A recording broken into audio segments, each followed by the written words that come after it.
하나님, 오늘도 저희의 약속된 시간에 좋은 장소와 또한 들을 수 있는 귀와 마음을 허락하여 주시니 감사를 드립니다. 저희가 오늘 모여서 하나님의 말씀을 배울 때 저희가 이 세상에서 다 알 수 없는 하나님의 비밀의 말씀들을 저희 심령 속에 새기고 하나님의 은혜와 사랑을 깊이 알아가는 오늘 이 시간 되도록 하나님 저희에게 복 내려 주옵소서. 우리를 사랑하시는 예수님의 이름으로 기도드리옵나이다. 아멘. 자, 먼저 하나님 말씀을 읽어드리겠습니다. 사무엘상 2장 35절입니다. 사무엘상 2장 35절 말씀입니다.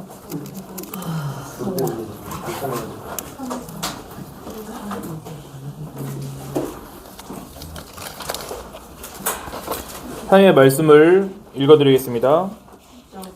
내가 나를 위하여 충실한 제사장을 일으키리니 그 사람은 내 마음 내 뜻대로 행할 것이라. 내가 그를 위하여 견고한 집을 세우리니 그가 나의 기름 부음을 받은 자 앞에서 영구히 행하리라. 아멘. 이것은 하나님의 말씀입니다. 지난주 성경 공부 끝나고서는 제가 누군지 기억이 잘 안 나는데 저한테 와가지고 질문을 하더라고요. 왜 사사기를 안 하냐고.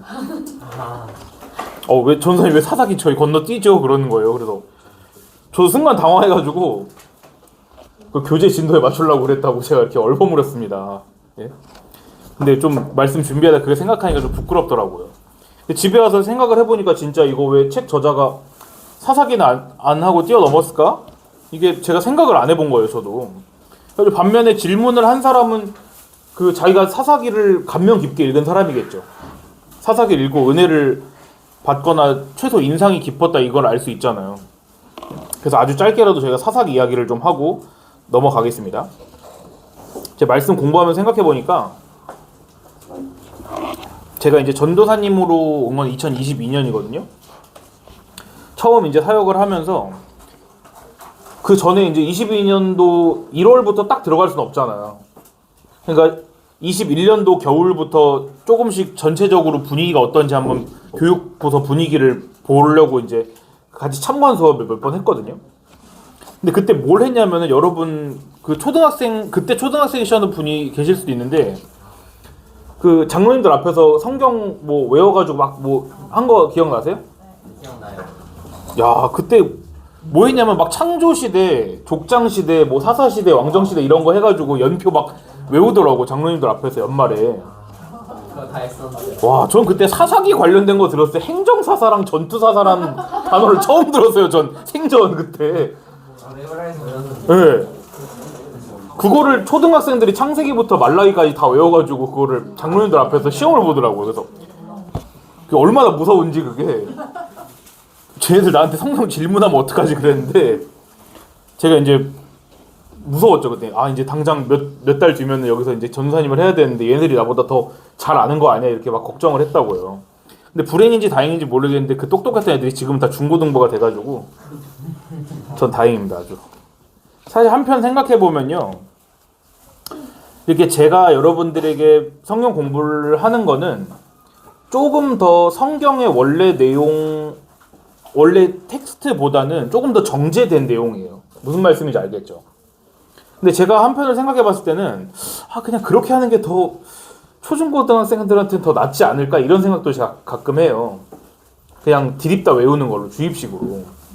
왜냐면은 이게 생각해보면 저도 지금 기억 남는 성경 내용들이 다 여러분보다 어렸을 때 배웠던 것들이거든요.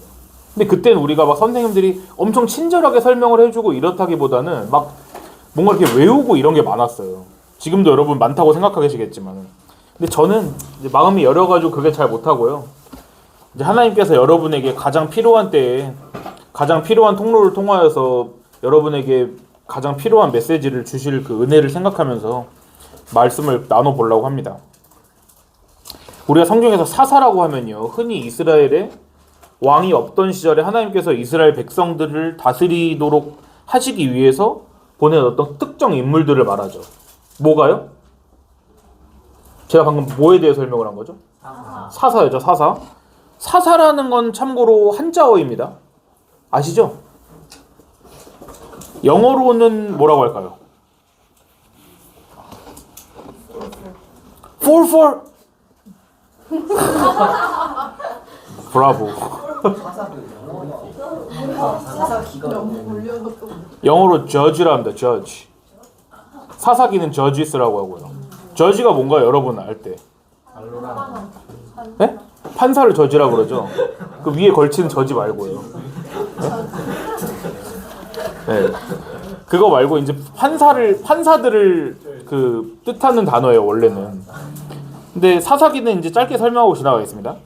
여러분 사사기 읽으실 때 두 가지의 키워드를 기억하시면 좋아요. 두 가지의 키워드.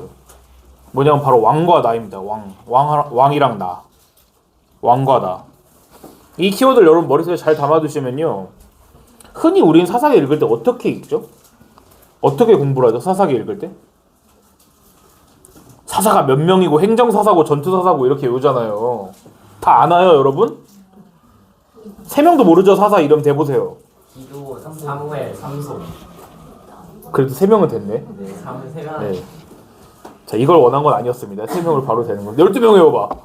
이런 모른다고요, 사실. 네. 이렇게 하면 모른다고요. 자, 그러니까 제가 원하는 거는 물론 하윤이처럼 외운 거 아주 중요해요. 제가 봤을 때 전체적인 데이터적으로 봤을 때 하윤이처럼 드립다 외우는 사람이 나중에 성경을 더 깊이 연구할 가능성이 훨씬 높아요.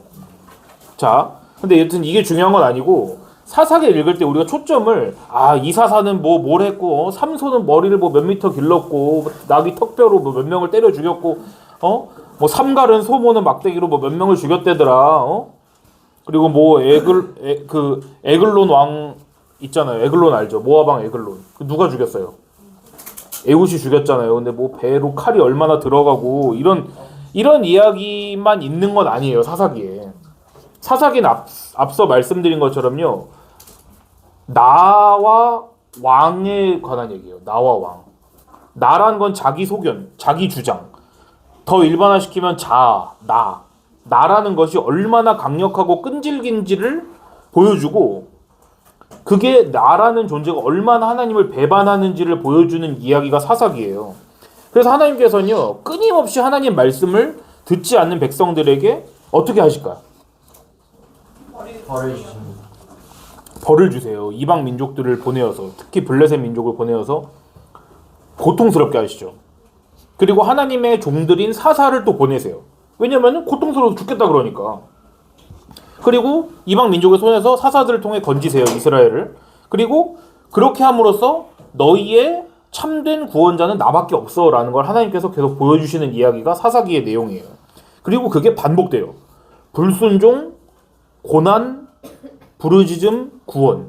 그러다 편해지면 또 불순종, 고난, 부르짖음, 구원. 이게 계속 반복되는 게 사사기 이야기예요. 그러니까 여러분은요. 사사기 전체를 보면서 메시지를 어떻게 생각해야 될까? 이거는 사실 우리가 성경을 드립다 일단 잘 몰라요. 사사기 전체 메시지를 읽어드릴게요. 17장 6절하고 마지막 21장 25절에 거의 동일하게 써있는 말씀인데 두 글자만 다른데 사사기 중심 내용은 뭐냐? 그때에 사사들이 다스리던 그때에 이스라엘의 왕이 없으므로 사람들이 각자 자기 소견에 맞게 행동하더라. 이게 사사기의 전체 메시지입니다. 뭐라고요? 뭐에 맞게 행동했다고요? 사람들이? 각자 자기 소견에 맞게. 사람들은요 각자가 자기 생각이 옳다고 생각하는 거를 하고 살았어요. 왜냐면은 그때 이스라엘의 왕이 없었으니까. 근데 성경은요 보면요 정치적인 의미에서의 왕만 말하는 건 아니에요. 아시겠죠? 지금 왕 있나요? 우리가 흔히 대통령을 왕에 비유하잖아요. 사실 대통령 왕은 아니에요. 엄밀한 의미에서. 그러니까 왕이라는 거를 항상 있는 어떤 게 아니면 성경에서 기록할 필요가 없었다는 거죠. 무슨 말씀인지 알겠어요? 왕은 여튼 어떤 형태로도 항상 있어야 된다라는 거를 보여주시는 거라고요. 성경이 더욱 본질적인 걸 얘기해 주시는 거예요. 보세요. 이거 여러분 잘 기억해야 됩니다. 여러분이 기독교인으로 살아가기 위해 내가 중요한 컨셉트를 하나 말씀드릴게요. 사람의 마음속에는 다 뭐가 있냐면은 왕좌가 있어요. 왕좌. 왕이 앉는 자리가 있다고요. 영혼 깊은 곳에는. 이걸 비유적으로 어떤 좀 더 이미지적으로 하기에 왕좌라고 생각해도 되고요. 조금 더 추상적으로 하면 어떤 빈 자리라고 생각해도 돼요. 빈 자리. 사람의 마음, 이 영혼에는 뭔가로 반드시 채워져야만 되는 빈 자리가 있어요. 생각을 해보세요. 여러분 마음속에 그런 게 있다고 생각을 해보세요. 누군가 거기 앉아야만 돼요. 그 자리에는 반드시. 그게 법칙입니다. 절대 법칙이에요. 그 자리는 절대로 비워질 수가 없어요. 항상 누군가 거기 앉아야만 돼요. 어떤 것이든 어떤 존재든 어떤 인물이든 누군가가 거기 항상 있어야 된다고요. 근데 원래 그 자리는 누구의 자리일까요? 그 마음의 자리가. 원래 그 자리는 하나님께서 좌정하셔야 될 자리거든요. 성경적으로 말씀을 드리면요. 하나님께서 사랑하시는 사람들은 하나님께서 친히 그 자리에 앉으세요. 아시겠어요? 그 빈 자리에 원래라면 하나님께서 그 자리에 앉아 계세요. 자기가 사랑하는 사람들의 마음의 자리에. 그 자리에 여러분이 엉덩이가 얼마나 크든지 거기 들이밀고 앉아있더니 상관없이 하나님께서 앉으실 거예요. 거기에. 그 자리를 비우신 뒤에 거기 앉으신다고요. 하나님은. 그리고 거기에 앉으셔서 어떻게 하실까요? 왕좌의 왕이 앉아서 뭘 하죠? 다스리죠. 그게 그 자리의 역할입니다.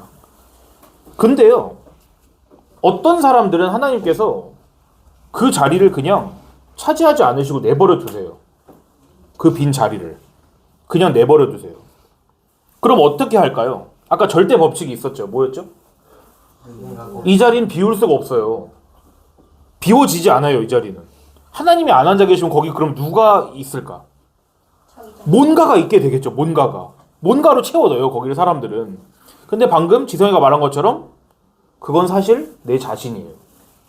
자, 수많은 잡동사니들이지만은 우리가 그거를 우리가 좋아하는 것이요, 아니면 나의 꿈이요, 아니면 제가 좋아하는 사람이요, 제가 좋아하는 취미요, 이렇게 하겠지만 그런 것들은 다 뭐냐면은 나예요, 나. 사사기의 주제인 나. 자. 하나님께서 그 자리에 앉으시지 않으면요, 하나님을 제외한 그 모든 것을 거기다 놓을 수 있게 돼요. 그게 근데 바로 나라고 했습니다. 그게 사사기의 중심 주제라고 했고요. 그때 이스라엘의 왕이 없으므로 사람들이 각자 자기 소견에 옳은 대로 행했다. 자, 이 말씀은요, 하나님께서 왕으로 계시지 않은 사람들의 마음의 그 자리, 마음의 왕좌에 자기네들이 들어가 올라가서 각자가 왕이 되었다는 소리예요. 왕은 항상 있습니다. 그러니까 여러분 뭔 말인지 알겠죠? 왕은 항상 있어요. 자, 사사기 결말만 놓고 보면은 암울해요. 이렇게 끝난다고요. 사람들이 결국에 자기 소견에 옳은 대로 행해서 다 각자 자기들이 왕이 되었구나.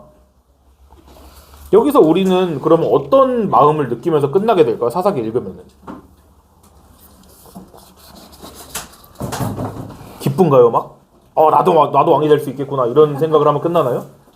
그게 아니에요. 여러분 다 왕이라고 생각해보세요. 전쟁이 왜 일어나죠? 전쟁이 일어난 이유는 간단해요. 내가 왕이 되고 싶어서 전쟁을 하는 거예요. 자, 우리는요, 이러면 안 되는구나. 각자가 왕이 된다는 거는 대혼란을 말하는 것이로구나. 그러면서 아주 찝찝한 걸 느끼면서 사사기를 읽게 돼요. 그러고 끝나는 거예요. 사사기는. 이렇게 끝나? 사사들만 한다스 나오더니만 왕은 어디 있어?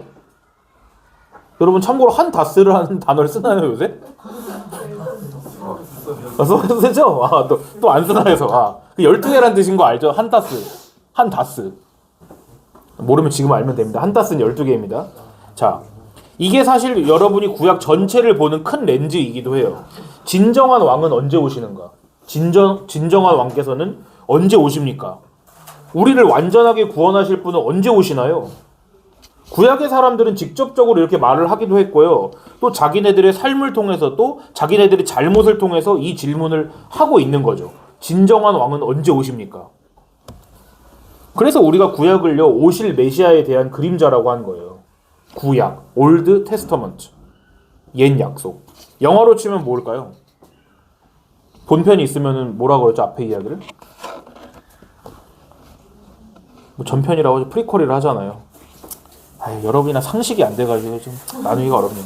자, 오늘 처음에 읽었던 사무엘상 2장 35절 말씀을 읽어보면요, 이게 더 명확해요. 하나님께서 말씀하신 것입니다. 내가 나를 위하여 충실한 제사장을 일으키리니 그 사람은 내 마음, 내 뜻대로 행할 것이라. 내가 그를 위하여 견고한 집을 세우리니 그가 나의 기름 부음 받은 자 앞에서 영구히 행하리라. 하나님께서 이제 그 질문에 답을 하시는 것처럼 내가 한 제사장을 일으키신다고 하는 거예요, 지금. 이렇게 사무엘서가 시작되는 거거든요. 자, 사무엘서 배경을 눈치채셨겠지만은 사무엘서는 사사기의 끝부분인 거예요, 그러니까. 중간에 룻기가 들어가 있긴 하지만 이제 사사들 통치가 점점 끝나가는 시점인 거예요, 사무엘은. 보통은요, 사사기에 몇 명 정도 사사가 나올까요? 사사기에 나온 사사를 보통 우리가 몇 명 정도로 정리할까요? 제가 아까 한타스라 그랬잖아요. 자, 보통 이 사사들을 정식 사사라고 일단 하는데 사람에 따라서는 사무엘 바로 앞에 누가 있을까요? 삼손. 아니요. 그 사이에 또 있어요. 이스라엘을 하나님의 어떤 권위를 받아서 다스리는 역할을 하는 사사로서 사무엘 바로 앞에가 누굴까? 아까 말했는데 하윤이가? 아니? 엘리죠, 엘리 제사장. 엘리 제사장까지도 포함시키는 사람도 있고 엘리 제사장 안 포함시키는 사람도 있기도 해요. 자, 사무엘까지도 포함시키기도 하고요. 근데 보면요, 이따가 여러분 분반 공부하면은 교재 보시면 아시겠지만은 이 사무엘에 관한 신약의 말씀 중에 사도행전 13장 20절에 그 후에 선지자 사무엘 때까지 사사를 주셨더니 이렇게 돼 있어요. 근데 영어로는 이 때까지 그 후에 선지자 사무엘 때까지 사사를 주셨다 할 때 그 때까지가 표현이 until로 돼 있어요. until. 전 L 발음을 잘하지만 여러분께 위화감을 조성하지 않기 위해서 그냥 until이라고 하겠습니다. 자, until이에요. until. 자, 뭔 내용을 하고 있었죠? 자, 이 until이 무슨 뜻이냐? until이 무슨 뜻이냐? 자, 영어에서 until이라 그러면요, 그 때까지라고 할 때 그 앞에까지 말하는 거예요. 네? 그러니까 until midnight 그러면 여러분 자정 12시 전까지의 기간을 말하는 거니까 사무엘 때까지 until 사무엘이면 사무엘 앞까지를 말하는 거죠.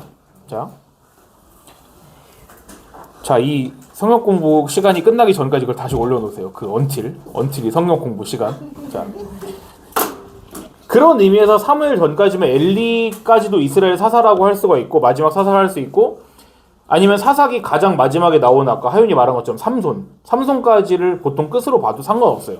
상식으로 알아두시면 됩니다. 이거는 중요한 건 뭐냐, 이제는 하나님께서 지금까지의 사람들과는 뭔가 성격이 다른 어떤 한 제사장을 세우겠다 그러시는 거예요. 한 제사장을. 이전까지라고 하면 방금 사무엘 앞에서 말하고 있는 엘리 제사장 말하는 거죠. 이때는 어떤 시기였냐면 사사들의 통치가 어떻게 되는 시기예요, 지금? 끝나가는 시기예요, 지금 사사들의 통치가.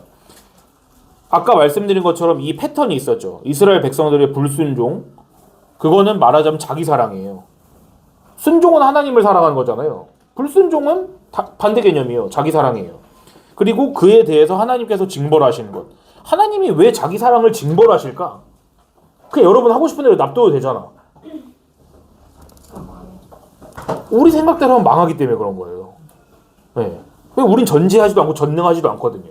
한편으로 생각해 보세요. 전지하시고 전능하신 분께서 여러분을 주인으로서 통치하시는 게 여러분에게 좋은 건지, 아니면 여러분이 각자가 왕이 돼가지고 각자가 소견에 옳은 대로 행하는 게 좋은지, 그렇게 생각해 보면은 우리가 불순종하는 것, 즉 자기 사랑하는 거에 대해서 하나님께서 그게 아니라고 커트를 해주시는 것, 그것이 우리가 성경에서 말하는 고통인 것이죠.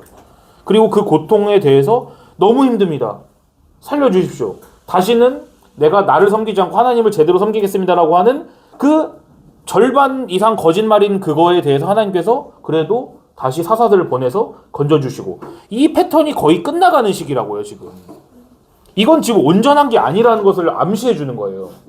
이렇게 너희가 언제까지 너희를 사랑하고 또 그러다가 다시 나에게 부르짖고 그러다가 그 마음에 없는 소리를 다시 너희가 철회하면서 다시 너희 맘대로 살고, 이런 것들을 끝내시려는 어떤 거를 보여주신다는 거죠. 지금 사사기에서 사무엘을 넘어가면서 이때를 잘 대변하는 말씀이 3장 1절이에요. 사무엘 3장 1절 찾아보세요. 이 당시에 어땠는지. 사무엘서 3장 1절.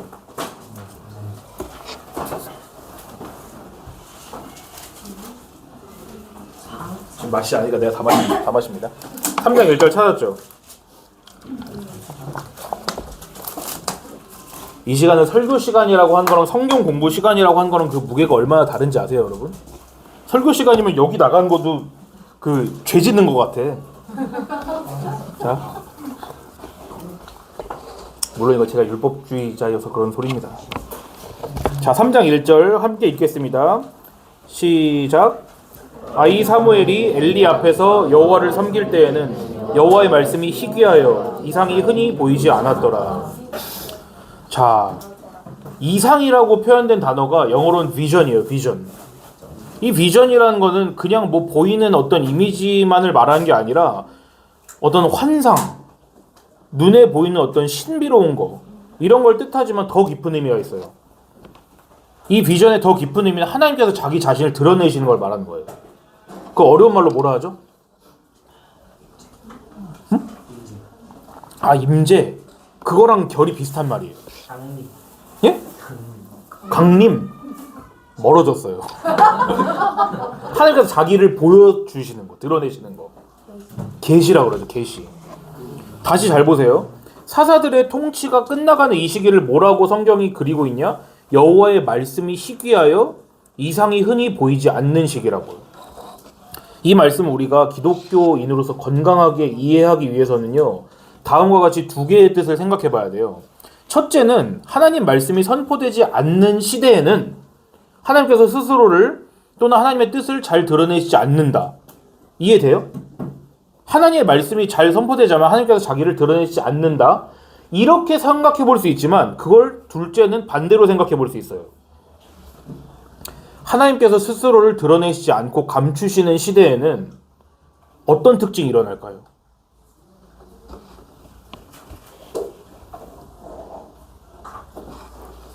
하나님의 말씀을 선포하지 않습니다. 그럴 때는. 이상한 점이 있어요. 근데 보세요. 하나님께서 스스로를 드러내지 않으면 사람들이 예배하지 않는다고요. 하나님의 말씀을 바르게 선포하지 않는다고요. 이 둘은 같은 것입니다. 하나님의 말씀을 바르게 선포하지 않으니까 바르게 예배하지 않게 되는 거예요. 자, 근데 진짜로 이스라엘 백성들이 하나님 예배하지 않았을까요? 막 그냥 난리 부르스를 치고서는 그냥 주일에 그냥 뭐 PC방 가고 그런 식으로 했을까요? 물론 그땐 PC방가 없었겠지만은 그에 상응하는 게 있었겠죠. 저희가 지난주에 한나 이야기를 했잖아요. 한나 이야기에서 여러분 보시면요, 이스라엘은 하나님의 집이 있었습니다. 거기를 올라가서 매년 예배 드렸잖아요. 사람들은 매년 자기가 사는 곳을 벗어나가지고 나와서 하나님의 집으로 올라가서 예배하고 제사를 했단 말입니다. 그렇게 써 있어요, 성경에. 근데 문제는 하나님의 말씀을 제대로 가르치지 않았다는 거예요. 형식과 껍데기만 남아있는 예배가 됐습니다. 사람들은 구약의 제사법에 따라서 예물을 바치긴 했지만은 제사장들이 사악한 사람들이었어요. 엘리 제사장은 성경에서 여러분이 기억하는 이미지가 어때요? 안 읽어봤나요? 엘리 제사장에 대해서? 패배자? 좀 잔인한 말이긴 하다. 패배, 그치. 결국에는 아들이 어땠다고요? 죽었잖아요. 아들들이 죽었죠. 조금 더 이렇게 시각적인 이미지 어때요? 엘리 제사장. 불행하다. 엘리 제사장은 일단 나이가 많아요. 물론 나이가 많은 것 가지고는 우리가 잘 프로필을 파악할 수도 없어요. 그렇지만 비대했다. 앞이 잘 보이지 않았다. 이런 것들은 우리가 성경의 전체적인 이미지에서 봤을 때 좋지 않은 거예요. 나중에 어떻게 죽냐면요, 아까 선우 말한 것처럼 두 아들이 그 전사했다는 소식을 들었을 때 그 앉아있던 의자에서 넘어져가지고 목이 부러져 죽었어요. 근데 가벼운 사람이 어이구 하고 잡고 이렇게 했겠지. 근데 몸이 비대하니까 하다 그냥 쓰러져 죽은 거예요. 목 그냥 부러져가지고. 자, 엘리 제사장은 비대하고 나이가 많아서 눈이 어두웠습니다. 엘리의 두 아들들인 홈니와 비느하스가 성전의 제사장으로 있었어요. 또 아들들도. 근데 사람들이 하나님께 제사 드리려고 가져온 제물들을 어떻게 했는지 아세요? 자기네들이 먼저 빼돌리는 거예요. 근데 그런 게 쉬쉬하지도 않았어요. 그런 거를. 응? 이 사람들은 하나님 백성에게 하나님을 예배하는 게 뭔지를 제대로 가르치질 않은 거예요. 더 심한 짓도 했습니다. 이 사람들은. 하나님의 성전에서 섬기는 여인들이 있어요. 그 사람들하고 같이 잠자리를 하는 거예요. 우리가 이런 걸 어떻게 이해하고 해석해야 될까요? 그냥 나쁜 놈들이네 이러고 해석하고 넘어가는 게 아닙니다.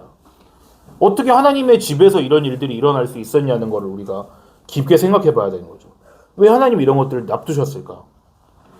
사람들이 하나님께 제사를 드리기 위해 가지고 그 고기를 삶아요. 큰 솥에다가. 그러면요. 제사장의 그 홈리와 비느하스의 종이 사환이 와서 이렇게 삼지창 같은 걸로 푹 찍어요. 그냥 고기를 아무거나. 그리고 걸려 나온 대로 제사장한테 가져가요. 아까 승윤이가 한 것처럼 이렇게 그게 포크 말한 거잖아요. 근데 이게 왜 잘못된 걸까? 왜냐면은 성경에 따르면 화목제물로 드리는 고기는 제사장의 몫이 따로 있어요. 부위가. 가슴살하고 오른쪽 뒷다리만 제사장이 먹게 돼 있거든요.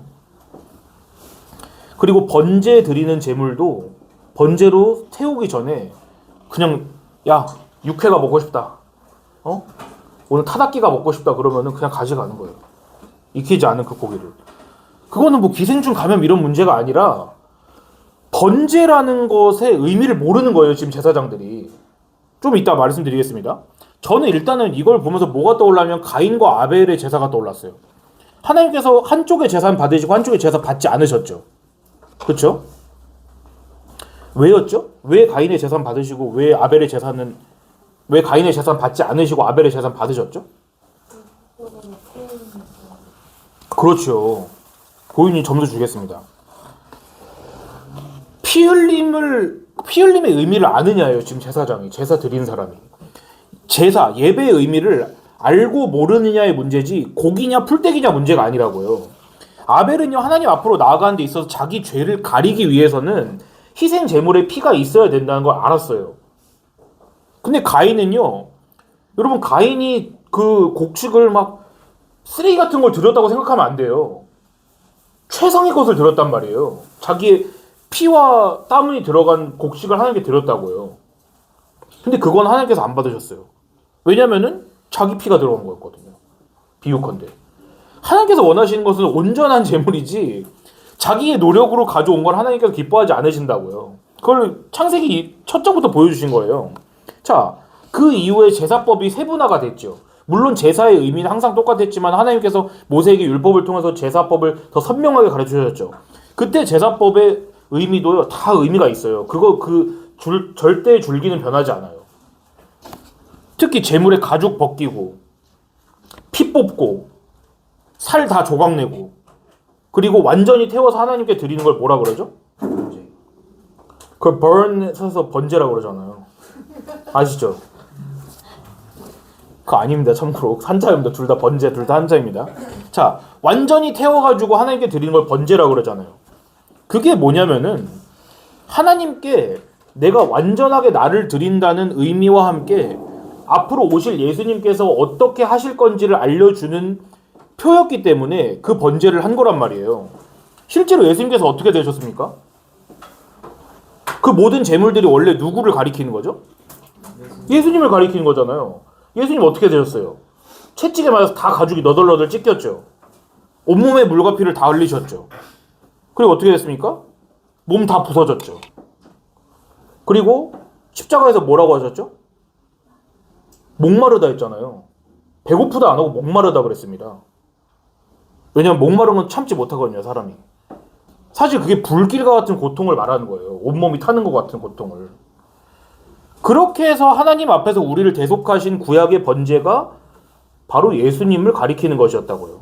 그러니까 보세요. 하나님께 가장 가까이 있으면서 백성들에게 하나님을 바르게 섬기는 걸 가르쳐야 됐던 그 제사장들이 백성 누구보다도 타락했었단 말이에요. 이 시대에는. 하나님의 이상이 흔히 보이지 않던 이 시대에는. 심지어 번제를 하기 전에 날고기를 가져가려고 그러면은 그 사람이 말렸어요. 제사장님 이러시면 안 됩니다. 이렇게. 사무엘상 2장 17절에 기록된 것 같이 엘리의 아들들은 하나님의 제사를 멸시했을 거예요. 근데요, 여러분, 이제 제가 해석을 해드릴게요. 제가 말했잖아요. 어떻게 하나님의 집에서 이런 일들이 일어날 수 있는가? 왜 하나님은 그냥 냅두셨을까? 25절을 보세요, 여러분. 25절. 2장 25절. 뒤에 눈으로 보세요. 그들이 자기 아버지의 말을 듣지 아니하였으니 이는 여호와께서 그들을 죽이기로 뜻하셨음이더라. 무섭죠? 이 사람들은 나쁜 짓을 해서 죽었다기보단 하나님께서 이 사람들을 죽이기 위해 그걸 냅두신 거예요, 그냥. 로마서에서 똑같은 말씀이 있어요. 사람들이 그냥 원하는 대로 하도록 내버려 두셨다고요. 이것도 두 가지 측면에서 봐야 됩니다. 첫 번째는요, 여러분이 하나님께 드리는 예배를 소홀히 하면요, 여러분 죽게 될 것입니다. 이것은 경고입니다, 여러분. 두 번째로 하나님께서 심판하시기로 하신 사람은 예배를 소홀히 드리는 사람이 됩니다. 하나님께서 스스로를 드러내지 않고자 하셨던 이 시절에 하나님께서는요, 자기 백성들에게 하나님 자신을 예배하는 법을 가르쳐 주지 않으신 거예요. 어떻게 해요? 특별히 어떤 식으로 그렇게 하셨을까요? 하나님의 심판 어느 시대에나 똑같이 나타나거든요. 어떻게 하셨을까요? 악한 제사장들을 보내심으로써 그렇게 하시는 거예요. 거짓 선지자를 보내심으로써. 이게 여러분 무서운 거예요. 여러분 하나님 말씀을 선명하게 가르치는 교회에 있다는 것을 여러분 감사하셔야 됩니다. 제가 예배의 비밀 하나를 알려드릴게요. 여러분이 어떻게 생각하고 느끼든지에 상관없이요, 하나님께서는 하나님이 약속하신 예배의 자리에 함께 하세요. 여러분에게 하나님께서 이성을 주셨죠? 지성과 또 감성을 주셨죠? 그걸 다 동원해서 하나님께서 여러분 주일 공예배, 최소 공예배 때라도 그 자리에 함께 계신다고 생각을 해보세요. 그리고 저와 여러분이 하나님께 어떻게 예배하는지를, 저와 여러분이 하고 싶은 것들을 내려놓기 위해 얼마나 씨름하는지, 그리고 내가 왜 그렇게 해야 되는지 다 알 수는 없지만은 오직 선하신 하나님께서 그렇게 하라고 명령하셨기 때문에 내가 이것을 하나님이 선하신 것이라고, 선하시다고 믿고 내가 이것을 해보리라 하고 그렇게 싸우고 있는 것, 예배 시간에 싸우고 있는 그 모든 것들을 하나님이 보고 계신다고 생각을 해보세요. 우리가 하나님의 보내신 종의 말씀에 집중하고 그 가운데 하나님의 숨겨진 말씀과 비밀과 사랑이 있지 않을까 하고 그 애쓰는 모든 시간을 다 보고 하나님께서 듣고 계신다고 생각해 보시라고요. 아무도 그렇게 하지 않는 이스라엘에서 하나님께서 사무엘이란 바른 선지자, 완전히 똑같진 않지만 현대시대로 놓고 보자면 바른 목사님을 보내주신 거예요. 자, 조심스러운 얘기지만 저는 지금 여기서 목사님이라는 건 저희 담임 목사님만을 얘기하는 것은 아닙니다. 일반적인 걸 말하는 거예요. 제가 말씀드리고자 하는 건 뭐냐면 하나님께서 사랑하셔서 구원하고자 하시는 백성에게는 언제나 바른 말씀을 전할 목자를 주신다는 거예요. 아시겠죠? 이게 성경의 메시지입니다. 반대로 어떻게 하신다고? 하나님께서 멸망시키시려면 거짓 선지자와 거짓 목자를 보내셔서 잘못된 말씀으로 사람들의 귀를 달콤하게 하신다고요. 그럼 좋은 측면에 일단 집중해 보겠습니다. 좋은 측면에. 우린 매주 하나님의 말씀을 받죠. 하늘에서 내려온 하나님의 말씀을 공급받죠. 어려운 말로 계시의 점진성이라는 성경의 원리에 따라서 엘리 시대, 사무엘 시대에 하나님께서는 이스라엘에게 말씀하시던 것보다 훨씬 더 자세하게 오늘 말씀하고 계신다고요. 오늘. 훨씬 더 우린 자세하고 친절한 성경 말씀을 보고 있는 거예요, 오늘. 이 당시 사람들이 그렇게 알고 싶어 했습니다. 보고 싶어 했습니다. 예수님을 보고 싶어 했고 예수님의 이야기가 넘쳐 흐르는 시대에 살고 싶어 했지만 우리처럼 그러지 못했어요. 응? 진부한 말이지만 여러분, 풍요 속의 빈곤이란 말 아시죠? 풍요 속의 빈곤이란 말 아시죠? 여러분이 성경을 읽지 않는 한요, 여러분 홍수 속에서도 여러분 목말라서 죽을 수 있습니다. 왜냐하면 우리 마음엔요, 여전히 하나님께서 만들어 놓으신 그 빈 자리가 있어요. 그 빈 자리. 왕좌. 반드시 채워져야만 되는 그 왕좌가 있고요. 그거는 아까 말씀드린 절대 법칙에 들어서 반드시 채워져야만 되기 때문에 그래요. 똑똑한 분들 아시겠지만은 여긴 없네. 자, 오늘 저희가 읽은 사무엘상 2장 35절 말씀은, 사무엘상 2장 35절 본문 말씀은 사무엘 선지자만을 나타내는 이야기도 아니고요. 사무엘 선지자가 2장 35절 오늘 말씀의 주인공도 아니에요. 내가 나를 위하여 충실한 제사장을 일으키리니 그 사람은 내 마음, 내 뜻대로 행할 것이라. 내가 그를 위하여 견고한 집을 세우리니 그가 나의 기름 부음 받은 자 앞에서 영구히 행하리라. 사무엘은 하나님의 기름 부음 받은 자 앞에서 행할 자예요. 앞에서 행할 자. 원래의 의미로는 섬길 자로 부름을 받은 것이에요. 사무엘은. 그러면 지금 사무엘이 최종 그 캐릭터가 아니죠.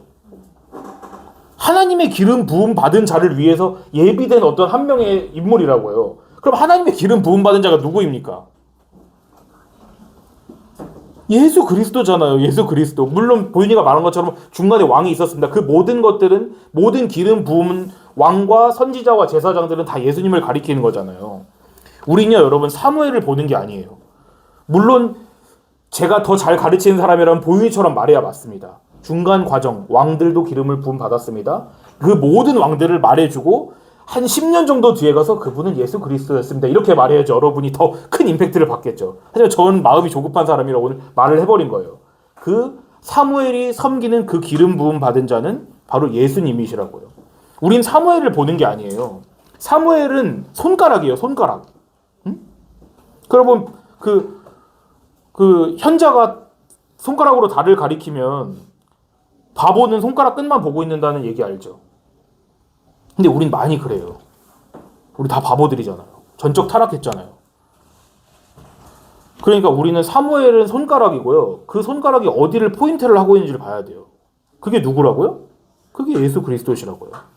예수님께서는요, 사무엘 당시에 제사장들이 멸시했던 그 번제, 예배의 주인이 되시는 분입니다.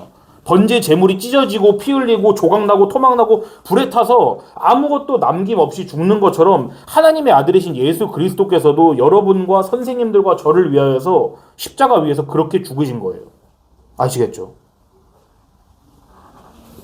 기독론 책에 나와 있는 어떤 대목이 있습니다. 여러분 제사 중에 여러분 요제 알아요? 요제? 요제 알아요?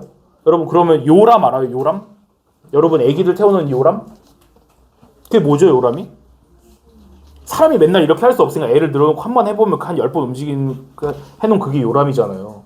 요라는 거는요, 뭐냐면은, 이렇게 떠는 걸 말하는 거예요. 이렇게 흔들어서 하나님께 드리는 걸 요제라고 하는 거예요. 거제라는 건 뭔지 아세요? 거제? 거제 이렇게 높이 들어 올리는 거예요. 그럼 그 제물의 상징이 예수님이 그 원형이라고 생각해 보세요. 그게 무슨 의미일까요? 예수님께서 십자가 위에서 높이 들리셨잖아요. 거기 고기가 걸리듯이 거기 걸렸잖아요. 예수님께서. 예수님 온몸을 떨면서 죽으셨습니다. 그것이 그 제사들의 의미를 예수님께서 성취하신 거예요. 자, 예수님께서 여러분과 저를 위해서 죽으셨다는 말씀이 도대체 무슨 뜻이죠? 그게 이해가 되고 나의 이야기처럼 들리시나요, 여러분? 하나님을 멸시하고 내 자아를 하나님보다 사랑해서 나의 마음의 왕좌에 여러분 올라가 있잖아요, 다.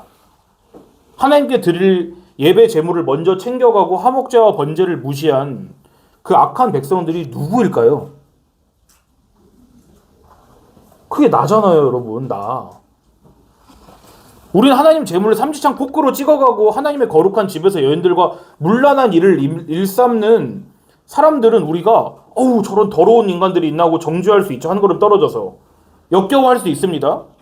근데 정작이요, 우리가 그게 우리 마음속에서 매 순간 매 초마다 일어나는 이야기라는 건 잘 몰라요. 왜냐면 우리 손가락 끝만 보고 있기 때문에. 사무엘 선지자가 예수 그리스도를 가리키듯이 이 악한 사람들은 우리를 가리키는 거란 말이에요. 아시겠죠? 정작 우리가 그게 우리라는 걸 모르면요, 우리는 어떻게 되는 거냐면 그 예수님께 받을 은혜로부터 우리 자신을 멀게 하는 거란 말이에요. 만약 지금 이 순간도 우리가 마음과 생각과 행동으로 저지르는 모든 죄들이 엘리 제사장의 아들들인 홈리와 비느하스보다 작은 거라고 생각한다면요, 여러분, 그렇게 하면은 정말 무서운 말이지만 여러분은 하나님의 은혜와 아무런 관련이 없는 사람일 수도 있습니다. 왜냐면요, 여러분이 그 죄가 하나님 앞에 얼마나 큰 것인지 다른 사람과 비교할 게 아니라 내가 그런 죄를 저지르고 있구나라는 걸 내 자신이 봐야 우리 주님이신 예수님께서 그 모든 형벌들과 죄를 온전히 안으시고 십자가 위에서 죽으신 게 내 사건이 되거든요. 아시겠나요?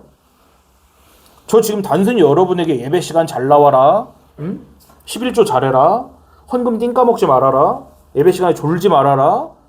주보에다 낙서하지 말아라. 이런 얘기하는 게 아닙니다, 여러분. 왜냐면 저조차도 제가 방금 말한 모든 것들을 매주 어기고 있거든요, 거의. 아시죠, 여러분? 제가 여러분 오늘 말씀드리고 싶은 거를 마지막으로 말하고 마치겠습니다. 바로 그런 저와 여러분들 위해서 하나님의 아들이신 예수님께서 십자가 위에 달려 하나님의 벌을 받고 죽으셨다는 것입니다. 그 사실 여러분 깊이 묵상하셔야 돼요. 예배는 그것입니다. 예배는요, 내가 하나님께 내 힘으로 노력으로 나아가는 게 아닙니다. 예를 들면 내가 예배 시간에 너무 졸려요. 근데 극기해서 극기. 아, 오늘은 내가 안 잤다. 하나님의 사랑을 얻어냈습니다, 내가. 그런 게 아니에요. 더 진정한 예배는요, 물론 여러분 예배 시간에 졸면 안 되지만은 내가 그런 비참하고 보잘것없는 사람이라고 하더라도 그 모든 나의 과거와 현재와 내가 앞으로 지을 모든 죄들을 예수님께서 십자가에서 안으시고 하나님의 벌을 받아 내 대신 죽으셨다는 걸 아는 것이 예배라고요. 그래서 우리는요, 그래서 졸지 않을 수 있는 거예요. 이런 얘기를 들어야 되기 때문에. 여러분, 은혜를 받기 위해 오는 것이에요. 하나님께 여러분이 은혜를 드리기 위해서 오는 게 아니라. 아시겠어요? 그런 의미에서 우리는 하나님께서 말씀하신 것들을 그게 선하구나. 하나님께서 아들을 나에게 주셨다면 그 아들을 주신 하나님께서 얼마나 선하신 분일까라는 것을 신뢰하면서 우리가 하나님의 계명들을 지킬 수가 있는 것이라고요. 오늘 여러분 분명히 오전 예배 때 설교 들으면서 큰 감명을 얻으셨을 거예요. 내가 이런 식으로 말하고 이런 식으로 사고하고 이런 것들이 얼마나 무서운 일인가 깊이 여러분 머릿속에 각인되셨죠. 하지만 여러분 한 번 더 생각하십시오. 여러분이 그렇게 해서 하나님의 사랑을 받는 것은 아니에요. 아셨죠? 목사님께서 계속 말씀하시듯이 하나님께서 사랑하신 하나님의 백성들은 그런 식으로 우리가 사고하게 된다는 것이죠. 근데 다시 제가 더 깊게 해석하겠습니다. 그런 것들은 내가 하나님의 백성이라는 걸 증명하기 위한 게 아니에요. 증명하기 위한 게 아니라고요.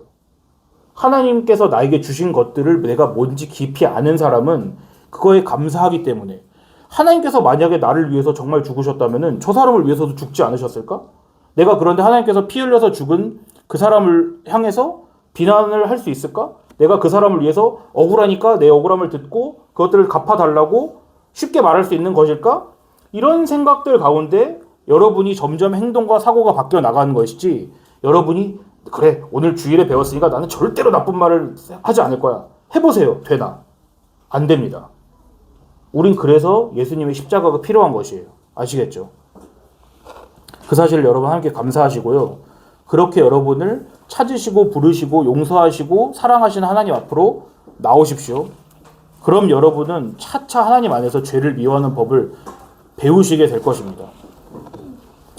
예선이가 기도해주고 마칠게요. 하나님 아버지, 오늘 저에게 이렇게 귀중한 말씀 주셔서 감사합니다. 저희가 앞으로 살아갈 때 저의 중심대로 살아가지 않고 하나님의 중심대로 살면서 하나님께 영광 돌리는 삶을 살 수 있도록 해주세요. 그리고 전도사님의 말씀처럼 저희가 예수 그리스도를 바라보는 자가 될 수 있게 해주시고 저희가 살아가면서 죄를 짓지 않도록 저희에게 경고해 주시고 죄의 유혹으로부터 저희를 지켜주세요. 그리고 전도사님의 말씀을 들으면서 저에게 깨달음을 주시고 그 깨달음으로 저의 죄를 회개하고 구원을 받을 수 있도록 저의 눈과 귀를 열어주세요. 예수님 이름으로 기도드립니다. 아멘.